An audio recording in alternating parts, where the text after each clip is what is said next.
¿Qué tal amigos? Estamos llegando a fin de semana, también llegando a fin de mes y el precio de Bitcoin se encuentra cerca de los $108,000. Hemos visto cómo en las últimas horas ha dejado un mechazo por la parte baja, alcanzando uno de los precios más bajos que hemos visto en los últimos días, últimas semanas, en los $107,500 aproximadamente, ligeramente por encima de ese precio. Inclusive ha tenido otro retroceso. El día de ayer ya lo veníamos explicando, estábamos esperando que en el lapso de esta semana Bitcoin lograra romper los $113,000. Ya veíamos el rebote, veíamos que estaba subiendo de una manera lenta, claro, pero justamente no logró romper eso, los $113,000 con fuerza. Comenzó el rango. El día de ayer ya les había comentado que en mi caso yo traía un long desde los 110,000, lo terminé cerrando en profit y ya está. No operé shorts, no les voy a mentir, no operé este short ni en las criptos. Sin embargo, hemos visto que sí han estado retrocediendo, alcanzando soportes, o principalmente en Bitcoin, que ya veníamos viéndolo en Trading Different, lo tenemos de este lado, gráfico de 1 hora, y podemos ver que ha arrasado con gran parte de esa liquidez que estaba pendiente, o bueno, que habíamos visto en los días anteriores que no había tocado. Después del último retroceso, vemos que en esta última ocasión sí lo fue a buscar, pero aún así quedan pendientes otras zonas más abajo. Lo podemos estar viendo en este gráfico. Vemos que ha quedado pendiente cerca de los $106,600 aproximadamente. Nuestro objetivo es que Bitcoin no pierda los 108,000 o 107,000 con fuerza. Cuando nos referimos a esto, que no lo pierda con fuerza,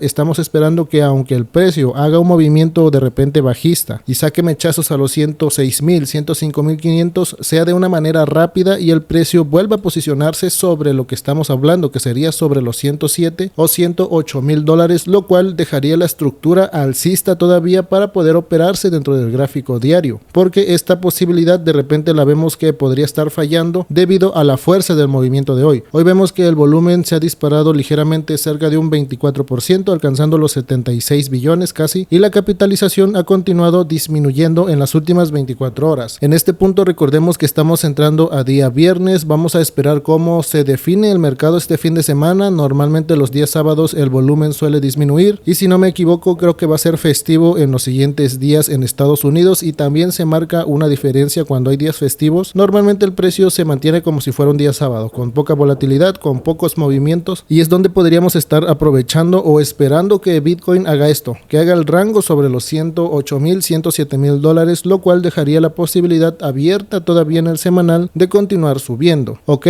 aquí tenemos las zonas, como les menciono, pendientes de liquidez, las que están más cercanas, las que son más a corto plazo, lo que queda pendiente por los 107, 106,600, y por la parte de arriba a corto plazo realmente se encuentra la liquidez como resistencia en los 108,900, prácticamente llegando a los 109,000 y un poco más hasta los $110,000. Es decir, que como este movimiento ha tomado ligeramente volumen bajista, aunque de repente pueda hacer un rebote a los 109 o 110,000, es probable que vuelva a buscar estas zonas bajas, en donde ahora sí podrían operarse longs. Ayer estábamos platicando esto, que si alguien venía en short, que bueno, sí se podía llegar a operar shorts, y ya lo hemos visto en Bitcoin como en algunas otras criptos más, ya que el precio pues lamentablemente no ha continuado con esta subida, y en este punto todavía tenemos un volumen ligeramente alto, no es tanto, sin embargo sí es algo que debemos de considerar, tomando en cuenta que la capitalización también ha disminuido, de que después de un posible rebote, como menciono, cerca de los 110,000, 111,000 como máximo, que dudo que llegue a ese precio, lo dejamos en los 110,000, después de ese pequeño rebote podría nuevamente buscar la parte baja, aunque lo que realmente estamos esperando no es un rebote, estamos esperando que aquí se mantenga en rango, porque estamos entrando fin de semana y el lunes es muy probable que el mercado siga estando así. Hace un par de días les hice el análisis de lo que son los meses de septiembre, que suelen ser meses bajistas, y lo que siempre suele repetirse es que esos movimientos bajistas suelen ser a finales de este mismo mes, de agosto, y a principios del mes de septiembre, los primeros 10 días, las primeras 2-3 semanas, y después de ello el precio vuelve a subir, vuelve a repuntar con fuerza. Así que aquí hay que estar pendientes con los que vienen operando el gráfico diario, ¿ok? No creen que se me olvida esto. La última vez yo les había comentado que esta temporalidad todavía se podría estar llegando a operar en un último impulso, que vemos que bueno, al menos Bitcoin no ha logrado rebotar aún. Sin embargo, habíamos planteado una estrategia en la cual deberíamos de ir comprando conforme el precio fuera cayendo. En el peor escenario ya lo habíamos mencionado, que si alguien por ejemplo compró, hizo su primer compra en los $117,000, lo ideal sería que conforme fuera cayendo en los 113,000, en los $108,000 haría otra compra. Esto si se dividía en 3 compras o en 4 compras de igual manera, intentando hacer las últimas compras cerca de los 107, $108,000 para poder tener un promedio cerca de los 111,000, y eso nos dejaría llegaría prácticamente a break-even si el precio llega a rebotar a esos niveles y poder salirnos sin pérdida. Eso es parte de una estrategia que se debe de respetar. En este caso yo no lo he venido operando como les menciono, sí voy a comprar Bitcoin en el gráfico diario para intentar este último rebote y lo voy a hacer si Bitcoin llega a alcanzar los 107,000 cerrados, ok. Yo pienso comprar en ese punto en spot, ojo, en spot. Claramente también me metería en futuros, pero principalmente en spot para operar este rebote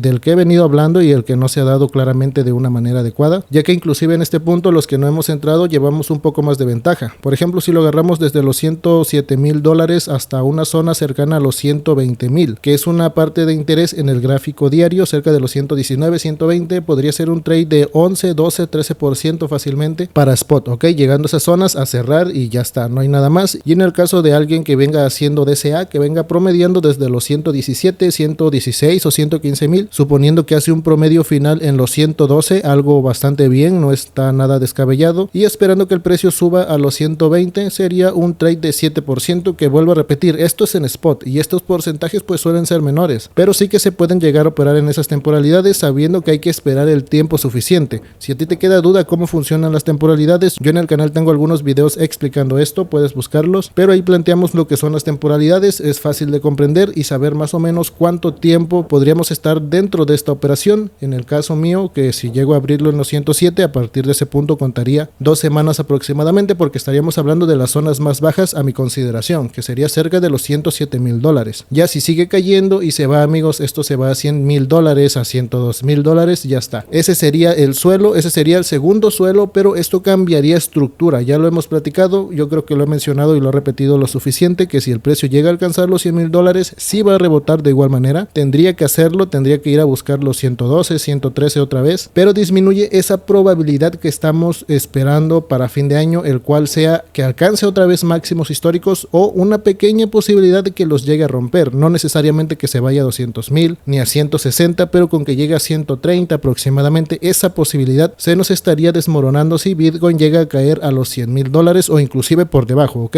Lo complica todo severamente. Lo único que podría cambiar este tipo de escenarios, aunque Bitcoin llegue a los 100,000 dólares, es que de repente, por ejemplo, Estados Unidos haga FOMO, alguna noticia que diga que las criptomonedas ahora sí son 100% legales, o que vuelva a tuitear algo, yo qué sé, pero algo que se logre sustentar al menos unas semanas. Solamente así, a pesar de que Bitcoin logre alcanzar los 100,000 dólares, sí se volvería a disparar, pero simplemente por FOMO. Y recuerden, prácticamente nuestra última salida en este punto para que Bitcoin vuelva a repuntar y alcanzar o romper máximos es cuestión de FOMO, es cuestión de que alguien venga y meta FOMO en el mercado, que prometa cosas, que Bitcoin se vea a 180,000, a 200,000, no sé, que comiencen a prometer cosas de que Bitcoin sí o sí va a subir, que entre realmente también capital al mercado, es muy importante, y que veamos nuevamente velitas verdes con fuerza. Ese sería el último impulso, donde quedaría atorado el retail y podríamos salir nosotros los que venimos invirtiendo y hemos esperado una buena zona para terminar de hacer nuestras ventas, ok, pero es toda una estructura, todo un patrón que hay que seguir al pie de la letra y no entrar en pánico. Si vemos que está cayendo, pues ya cayó, ¿no? Simplemente vamos a volver a esperar los rebotes para salirnos sin pérdida, al menos en Bitcoin, porque recuerden que Bitcoin es la única cripto que no se vende aunque esté en pérdidas, y esto es historia y tú lo puedes ir a ver. Bitcoin siempre vuelve a alcanzar sus máximos y siempre los vuelve a romper, inclusive en el pasado bull run, los que se quedaron en los 69,000 dólares, si tuvieron la suficiente paciencia de esperar 3-4 años, inclusive pudieron haberle sacado un 100% a su inversión, ¿no? Su inversión en ese punto que parecía que iba a estar en pérdidas, pero bueno, vemos que repunta, vemos que recuperan y es muy probable que eso vuelva a suceder en el futuro. Por eso siempre menciono que Bitcoin no se vende en pérdidas, al menos por estos tiempos en los que estamos, en los que claramente Bitcoin está en desarrollo y va a seguir subiendo y subiendo en lapso de años, ¿ok? Eso es muy importante. Ya volviendo a corto plazo, como les menciono, ha ido a liquidar una zona importante, pero queda esa posibilidad bajista por el patrón de volumen y capitalización. Aparte de que en el gráfico de una hora como tal todavía no da entrada, vemos que sí está intentando rebotar, pero hay que tener cuidado con estos rebotes. En todo caso, lo que están dominando nuevamente son los shorts y podrían operarse estos en temporalidades cortitas, por ejemplo, gráfico de 15 minutos, gráfico de 5 minutos, operaciones súper cortas en las cuales vas a durar media hora, 20 minutos, esperando a que suba y te puedes meter en short, ¿no? En estas zonas para abajo otra vez, te cae 1%, te cae 0.5%, te sobra palancas y tomas beneficios y ya está. No te vas a quedar aquí esperando a que esto se desplome y se vaya a 90,000, no. Simplemente son movimientos cortitos en short porque es muy probable que siga sacando mechazos hacia la baja, en lo que se consume toda la oferta en este punto y pues tengamos esa posibilidad de continuar subiendo. Ya saben, en un gráfico de 4 horas yo lo dejo como rango por esa parte de los 107,000. Y en el gráfico de 15 minutos, de igual manera, todo es un rango, ¿no? Todo vamos a esperar que continúe siendo en rango y en el peor de los casos, Bitcoin a 104,000, 100,000 dólares. Si pasamos a ver aquí rápidamente a Ethereum, porque me han pedido que también revise Ethereum en los análisis diarios, vamos a ver dónde lo tenemos aquí desde Binance, el gráfico de Binance, temporalidad primeramente semanal. En el semanal, amigos, nosotros ya sabíamos que en estas zonas era para vender, lo venía repitiendo yo desde que Bitcoin estaba por los 3,600, creo. Yo no compré Ethereum en esta ocasión, sin embargo, como sabía que muchos en la comunidad lo traía, lo he venido analizando simplemente por ustedes, porque pues a mí realmente Ethereum no me interesa tanto, aunque sí es una buena criptomoneda, eso no lo niego, es la segunda top en capitalización, por supuesto que es muy importante, pero en mi operativa personal casi no la opero. Sin embargo, sí le doy seguimiento y conozco su patrón. Aquí tenemos el triple techo, ya habíamos platicado, la primera zona de venta por los 3,800 dólares, ¿se acuerdan? En esta zona cae el precio, muchos entran en pánico y sigue subiendo. Esto era para ir vendiendo conforme iba alcanzando los 5,000 dólares. Desde mi perspectiva, los 5,000 debería de ser el punto más alto para realizar tu última venta si estabas vendiendo conforme el precio iba subiendo. Esto se llama DCA inverso, en el cual, a diferencia de cuando vas comprando conforme va cayendo para promediar y agarrar un buen movimiento al alza, el DCA inverso es ir vendiendo conforme el precio va subiendo para que al final de igual manera agarres un buen promedio a la baja cuando el precio todo se desplome. Tú ya vendiste en un buen precio promedio en las partes más altas y ya está. Ahora simplemente a esperar que Ethereum caiga. Y como Bitcoin hasta ahorita no nos está dando buenas esperanzas, si Bitcoin se desploma, Ethereum, créanme que Ethereum va a ir fácilmente a buscar otra vez los 2,400 o 2,000 dólares que hemos visto que por ahí se está concentrando su volumen. Esto, claro, en la temporalidad mensual le tomaría meses una caída de ese tamaño y prácticamente estaríamos hablando de un mercado bajista o de un bearish, el cual todavía hasta este punto no existe, hay que aclararlo. En el caso de Ethereum sigue siendo una tendencia alcista, por ejemplo en lo que es el gráfico semanal o el gráfico diario, esto es una tendencia alcista, y mientras Ethereum no pierda cerca de los 3,700, 3,600 dólares va a seguir dentro de una tendencia alcista, y en el caso de Bitcoin tendría que perder los 100,000 dólares y seguir ciertos patrones que, nuevamente vuelvo a repetir, nos daría entrada al mercado bajista del cual hemos venido platicando ya hace algunas semanas. Por ahora simplemente cuestión de irlo viendo y tener calma en estos días en futuros si no quieres que te liquiden, porque ya saben cómo cuando surge el miedo en el mercado de repente sacan velas verdes y muchos se meten en long y de repente otra vez para abajo, o viceversa, sacan la velita roja, muchos se meten en short en las partes más bajas cuando ya cayó y vuelven a sacar velas verdes, y es un constante liquidar, es un constante ir a tocar stop loss simplemente, por lo cual desde mi operativa personal yo me voy a mantener en calma. Este fin de semana puede ser que no opere, a no ser que sean scalping en gráficos de 5 o 15 minutos, pero esa va a ser mi operativa personal, que al ser operaciones muy rápidas pues no las puedo compartir aquí, ¿no? Es cuestión de que abra y a la media hora ya cerré, y eso simplemente yo lo sé. De igual manera eso se puede operar en long o en short, porque vuelvo a repetir, sin importar que la tendencia en una temporalidad de 1 hora o de 4 horas sea bajista, se puede operar indiscutiblemente algunos longs. Por ejemplo, aquí te metes en long a 40x, operas este tramito, aquí cierras y ya está, te fuiste con un profit. Pero eso, para darlo aquí e explicarlo como tal para una entrada, pues no se puede, porque son, vuelvo a repetir, operaciones sumamente rápidas. Entonces estamos claros, amigos. Yo creo que en este punto hay que tener precaución. Si Bitcoin llega a superar nuevamente los 110,000 dólares, que bueno, vamos a prepararnos para abrir longs, pero en este punto no. Yo creo que hay que esperar el fin de semana, hay que esperar este sábado, este domingo, inclusive el día lunes, y ya estaríamos hablando para este inicio de semana qué nos espera en el mercado nuevamente. Sin más, nos estamos escuchando a la próxima.